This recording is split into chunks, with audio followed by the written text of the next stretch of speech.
No problem. Partita che sembrava che potesse andare verso di voi alla fine dei tempi regolamentari, ma poi avete perso negli ultimi minuti, negli ultimi secondi della gara. Queste sono le partite, io sono senza voce già. Queste sono partite che si possono vincere o perdere alla fine, quando si arriva al supplementare. Per noi è la seconda partita che perdiamo a tempi supplementari dopo l'Alfa.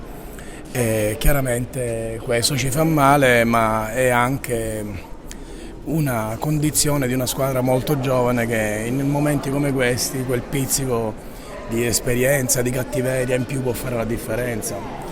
Vedi Sant'Onofrio che ancora gioca nei momenti importanti, può essere anche determinante. Dobbiamo fare i conti con l'inesperienza, con la giovane età, con la spregiudicatezza in determinate partite e in altre l'assoluta mancanza di cattiveria che queste partite poi chiedono. Però diciamo che i ragazzi che già sono un paio d'anni, la maggior parte con voi, che giocano tra la serie C Silver, C Gold, hanno tante opportunità adesso e possono farsi questa esperienza che serve adesso. Sì, noi siamo una squadra rinnovata totalmente, qualcuno non sta rendendo come noi speravamo, qualche ragazzo è molto giovane, sta facendo l'esperienza che serve. Noi abbiamo un 2005 in campo che gioca da tanto tempo, Janic, che è sicuramente molto talentuoso.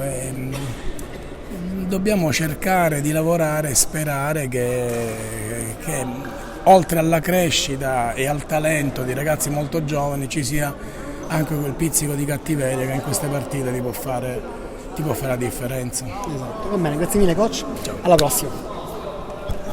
E noi concludiamo qua questa diretta. Da Roberto Quartano è tutto, buona serata.